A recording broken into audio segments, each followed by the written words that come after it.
Here are our top 3 favorite things about the Ford Fiesta, and number 1 on our list is the Ford MyKey system. So you can actually limit the top speed, you can limit how loud the radio can go, and you can also make sure that the traction control stays on.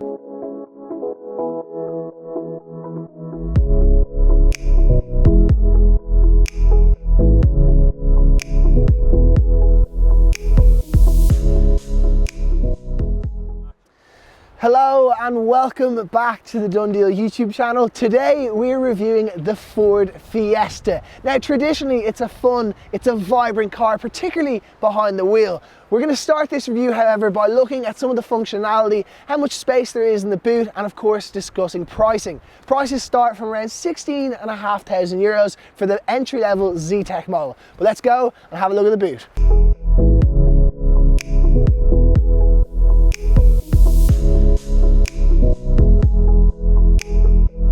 From the rear, the Fiesta looks really nice. It looks quite sporty. Bear in mind, this is the ST line, but there's a real world exhaust down there.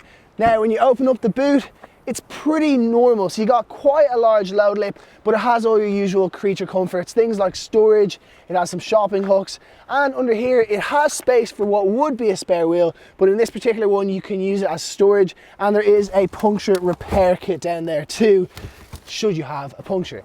Now, in terms of space, depending on whether you go for the 3-door or the 5-door, it's going to be in and around 300 litres. That is a little bit smaller than the competitor of the Polo. The Polo is around 355 litres, so it's a little bit bigger. However, if you fold down the seats, it's going to be up to 1,000 litres. So it's quite spacious and it's quite practical. As we open up the back, the first thing that a lot of Ford Fiesta owners will look into is how easily accessible the ISOFIX points are. Well, the good news is they're just right there and there's plenty of space for car seats. Now, as you sit in, the space back here, although it's the Ford Fiesta, it's not exactly its party piece, as it's quite limited headroom, but then again, it is kind of a mini hatch, and so it's kind of inevitable that there's not going to be a huge amount of space. There is some nice little storage down there. There's a cup holder and a USB point that's very easily accessible. Another cup holder here, and kids, if you're watching, back in the day, this is how you used to actually put a window down.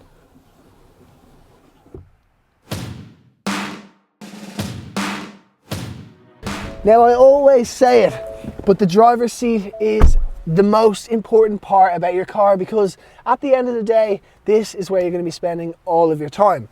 So when you first sit into the Fiesta, it feels really comfortable. The seat is nice and adjustable. It's all manually done, but it is nice and adjustable, and it's quite comfortable. This, being the ST line, has a few things that kind of sprucing it up a bit. A little bit of red stitching in the seats, red stitching in the steering wheel, and again in the gear stick. Now, taking it back to basics, there's some good storage. You've got a glove box, you've got 2 drink holders here, bit of storage down there, some storage for some sweets or a drink in the door card right there. And you've actually got a few little nice features on this one. You've got heated seats for both the driver and the passenger, a heated steering wheel, which is, on a cold day like today, it's fantastic. And then you've got this 8-inch infotainment display system. The Fiesta's infotainment system is very similar to that of the Ford Focus. It's extremely intuitive, the touch is really good, and it has everything you need. Now, it even comes with standard Apple CarPlay and Android Auto. However, you need a wire to connect it to the USB point here, and being the amateur that I am, I forgot to bring a cable for my phone. Not to worry though, there is the old-fashioned Bluetooth system which connects using the Bluetooth, and it means that you can drive talking on the phone in a safe manner. Another cool thing with safety is actually this emergency assistance. So you can set up an emergency contact. Should you be in an accident, it will call them and you will hopefully be rescued, whatever the scenario. But fingers crossed, that doesn't happen. So it's time to take the Fiesta for a drive. This is the bit I've been looking forward to. So you put it into gear, you put down the manual handbrake, kudos on that one, Ford, and you pull off. Now, it'll be difficult for you to hear it, but it's a 3-cylinder engine, and the 3-cylinder engine doesn't sound great. It kind of sounds a little bit more like a diesel than a petrol, but at the end of the day, that is how a lot of the motor manufacturers make an efficient petrol engine. Volkswagen's the exact same with their Polo. Now, the engine itself, it's a 1.1 litre 84 brake horsepower in this particular one, and it's not the engine I'd actually go for. It's the 1 litre Ecoboost, which you can get in various different powers, 100 brake horsepower, 120 brake horsepower, or 140 brake horsepower. And I think the 120 brake horsepower version of that is the right one to go. It'll have a good balance of power, but also still be reasonably efficient. You're talking probably mid 5 litres per 100 kilometers. Should you want something even more efficient, you could go ahead and get a diesel version. However, believe it or not, in 2019, over 2,400 Fiestas were sold, 96% of which were petrol. So the diesel, it's more or less not a go in the Fiesta. Now that's the powertrain, but let's talk about the handling, because traditionally handling is where the Fiesta really wins above every other mini hatch or mini hot hatch. So to give you a bit of history, the Fiesta was first invented in 1976. The Mark I Fiesta came out. It was Ford's first ever front-wheel drive car. By 1978, the Fiesta had actually become the UK's top-selling mini hatch. That is just the start of it. Then it continued to grow and grow and grow, and by the end of the Mark I, they had sold over 2 million. Fast forward to 2020, and they've sold more than 16 million cars.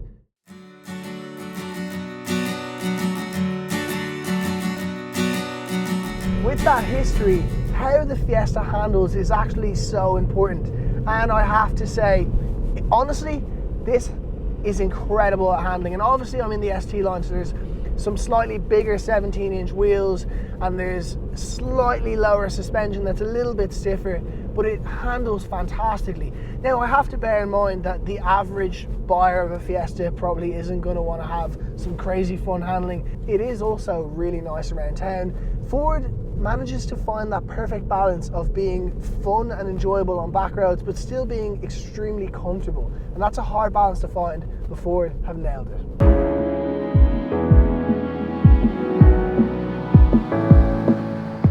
Now, just like every DoneDeal car review, we talk about 3 of our favourite and least favourite things about the car. So, should I find the button for the boot?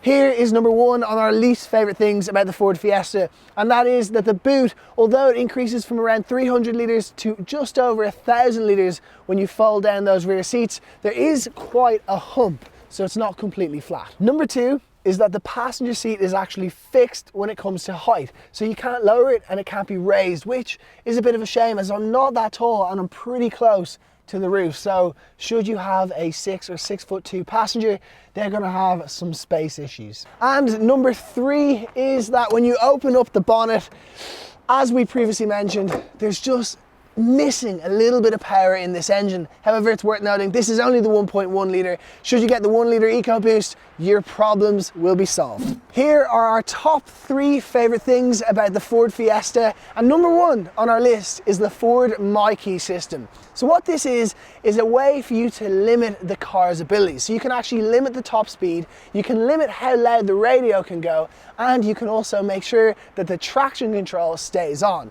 Now, why would you want to do this? Well, should you have a younger son or daughter, you can make sure they drive safely. So it's a very good system, and I definitely approve. Although I wouldn't have when I was 17.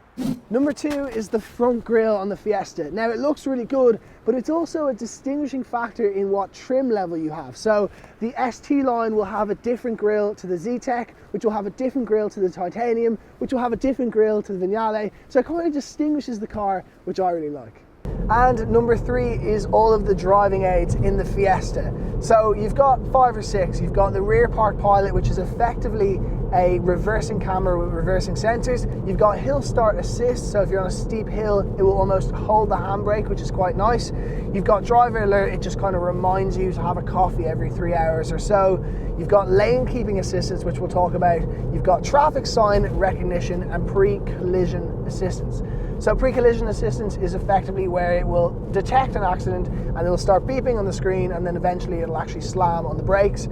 Lane keeping system. Now let's talk about this. It's in a lot of cars, but I love it. So right now we're driving on the motorway, and I'm going to do this in a safe manner. But basically, as we go around the left-hand bend, the car will make sure to hold it within the 2 lanes. And although this is a slight turn, you'll see it now, it will actually react and keep me in the lane. So very fancy, very swanky.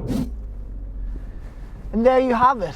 just like that, that is DoneDeal's review of the Ford Fiesta. Now, if you've ever owned a Fiesta, we'd love to hear in the comments from you of what you thought about it, or if you're looking at buying one, if you have any questions, let us know and we can try and help you, or maybe another member of the audience can try and help you out.